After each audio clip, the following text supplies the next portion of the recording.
You're watching Triadvisors. I'm your host, Rob Vary. Okay, today's finally the day. The day I talk about advice on being in a triad. So let's just get right down to it. I've got 5 topics for you today. They can be found right over here. They are volunteering, maintaining commitment, maintaining contact, meetings, and asking questions. If you'd like to skip ahead, simply pause the video, wait for it to buffer, and click the annotation for the appropriate content that you'd like to watch.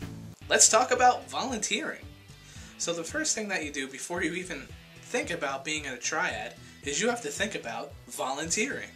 There will usually be some kind of way, whether it be you're on a forum and there's a thread, or maybe a YouTube video with comments or video responses, but some way, somehow, you'll find out the way to volunteer. Now there are a few things to consider before you volunteer. The first thing to consider is, do you really want to participate in the triading process? Do you think you have enough commitment and enough time to do it?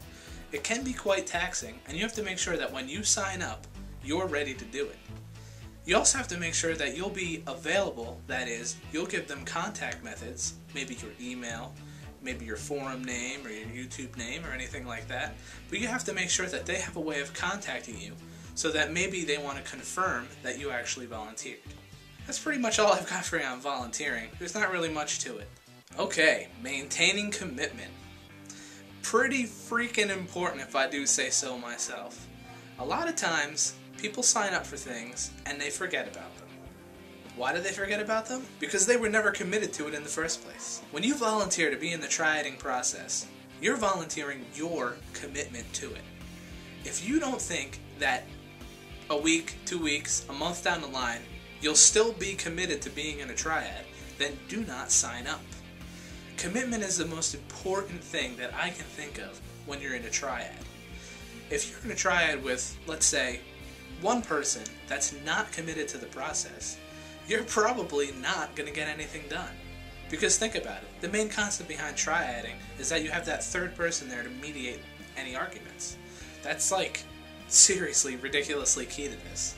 So if that third person's not there, you can't do anything about it. You're just going to argue and you won't get on with it. Now sure, sometimes maybe the people who are in the triad, the other 2 people are friends already and they get along and there's no arguments, but hey, you know, that might not always happen.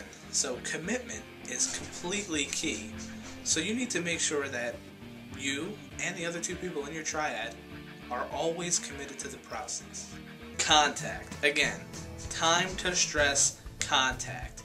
You need to maintain contact with the members of your triad as much as possible. When you first get put into a triad, take the initiative. Send them a message. Find out where they are, what they're up to, and what's going on, and form the triad. Give them your contact methods. Give them maybe your YouTube name, or maybe your email, your Skype name, your any messaging service names, anything like that. Give them all of it. Because if it comes down to it, and they need you for something, and maybe you had to go on vacation, or maybe you had an emergency, they have no way of contacting you and finding out what's going on. And if they can't contact you, well then you're not really a triad anymore, and you might have to step down from the process. So share those emails, share those contact methods, and make sure you maintain contact.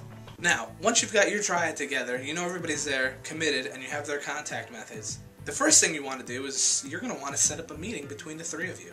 Now sure, time zone issues may come into play here, but if you're truly committed and you have the contact methods, it really shouldn't be a problem.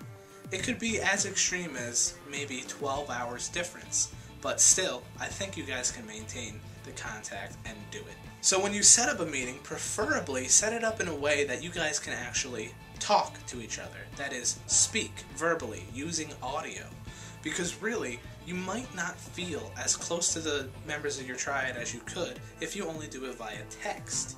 Now sure, there might be issues. You might not have a microphone, or you might not have a camera if they want to do it that way, or you might not have the programs you need, or you might not have the PC or Mac that you need to do it. So sure, there are exceptions to the rule, and triads could possibly work out with just text communication. But I highly, highly recommend that audio communication comes into play, and audio communication with the 3 of you present in the meeting. So make sure you set that up as soon as you possibly can, and make sure that you set it up possibly weekly for the duration of you guys remaining a triad. Final bit for today, let's talk about getting to know each other. You really have to ask each other questions when you first meet. Ask them for their name, ask them for their birthday, ask them for their family information. Maybe they are, their parents are divorced, maybe they have one sibling, maybe they're an only child. You get to find out these things about them, and it helps you become closer as a triad. So what you want to do is, in that first meeting, maybe set up a little questionnaire for yourselves. Age, gender, where you live, your family situation, if you have pets, your hobbies, your talents, your skills, your interests. All of those things are very important to getting to know each other. And soon enough, even outside of meeting times, you might find out that you really like talking to the people in your triad. And that'll be very great when you can just have conversations about nothing related to being in a triad, just being friends. So it's absolutely key that you ask each other questions and find out the information so you guys can become closer. Now, there is another fold to asking questions. That's asking questions to your triad mentors. That is, the people who are running the triading process you're taking a part of. If you don't know what's going on, if you're confused, if you need more information, do not hesitate to contact your triading mentors. Those are the people that they know what's up. They've been through the process already. They're helping you, and that's what they're there for. So find out their contact information, share stuff with them, and they'll be able to help you when you're in a tough place. That's about it for the first part of advice on being in a triad from my personal stash of advice. Tomorrow's advice will focus solely on the projects phase of the triading process. I'd like you to keep in mind that, in my opinion, the projects phase is the most important phase of any triading process. So tomorrow's video may be the most useful video of my personal advice that you could possibly watch. Thanks for tuning in, and remember, if at first you don't succeed, try it again.